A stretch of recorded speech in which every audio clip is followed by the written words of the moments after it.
Masa perundagian merupakan salah satu pembabakan kehidupan manusia praaksara berdasarkan teknologi yang digunakan.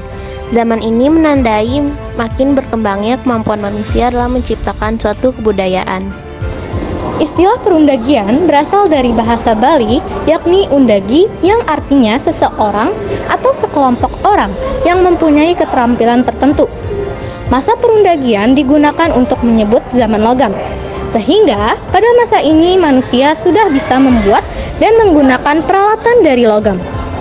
Meski disebut zaman logam, pada awalnya manusia di masa itu juga masih banyak yang menggunakan batu.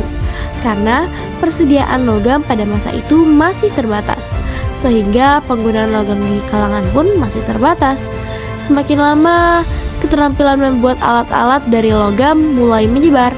Sejak periode ini, manusia modern telah memiliki pengetahuan dan keterampilan dalam menghasilkan peralatan dan perkakas berbahan logam. Pada masa perundagian, masyarakatnya menghasilkan banyak kebudayaan, seperti pembangunan hingga status kekuasaan. Dan pada zaman ini memberikan banyak perkembangan teknologi dan politik. Contohnya, barang-barang yang saat ini kita gunakan, seperti smartphone, kapal pedang, mesin, juga mobil dan lainnya yang menunjang kehidupan kita, merupakan kemajuan yang tidak terlepas dari adanya logam yang ditemukan dan diasah sejak zaman logam atau perundagian ini. Masyarakat pada masa perundagian sudah lebih teratur dibandingkan masa Neolitikum. Sebab pada masa ini, masyarakat sudah dapat membagi tugas masing-masing sesuai dengan kemampuan masyarakat dalam melakukan pekerjaan. Pada masa perundagian, masyarakat tergolong menjadi golongan terampil. Golongan terampil ini bertugas untuk membuat peralatan dan teknologi dari logam untuk membantu pekerjaan masyarakat, khususnya bertani. Semua pekerjaan jadi semakin kompleks dibanding masa-masa sebelumnya. Perempuan yang semula hanya tinggal di rumah, di masa perundagian ini perempuan sudah mulai ada yang bekerja dengan berdagang di pasar. Dengan adanya peralatan yang makin memadai dan masyarakat yang sudah mulai bisa bekerja, hal tersebut sangat menunjang adanya kehidupan. Kegiatan ekonomi pada masa ini sudah mulai maju dan berkembang sebab logam sangat amat meningkatkan perkembangan teknologi di kalangan masyarakat. Hasil kebudayaan pada zaman logam terbagi atas dua zaman, yakni pada zaman perunggu dan zaman besi. Pada zaman perunggu, hasil kebudayaannya yakni temuan jenis logam dengan bahan lebih keras dari tembaga.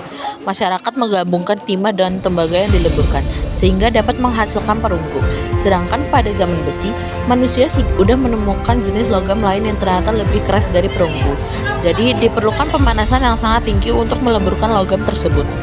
Hasil kebudayaan pada zaman logam terbagi atas dua zaman, yakni pada zaman perunggu dan zaman besi. Pada zaman perunggu, hasil kebudayaannya yakni temuan jenis logam dengan bahan lebih keras dari tembaga.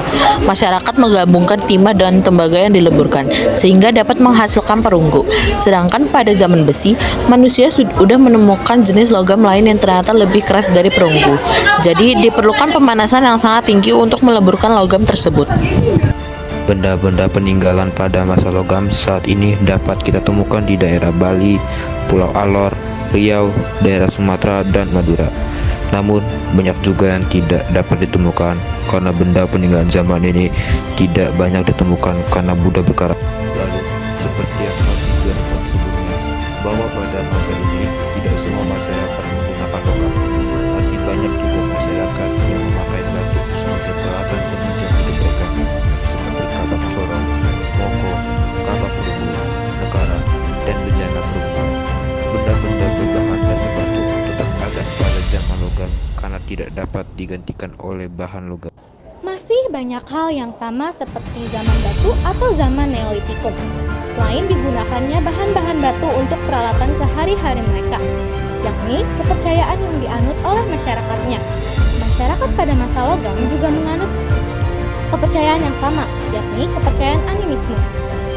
Kepercayaan animisme merupakan kepercayaan kepada makhluk halus dan roh seperti pada zaman batu.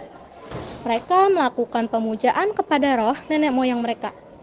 Selain itu, mereka juga memelihara hubungan dengan orang yang sudah meninggal. Hal itu karena mereka percaya bahwa arwah nenek moyang akan memberikan pengaruh besar terhadap perjalanan hidup manusia pada saat itu.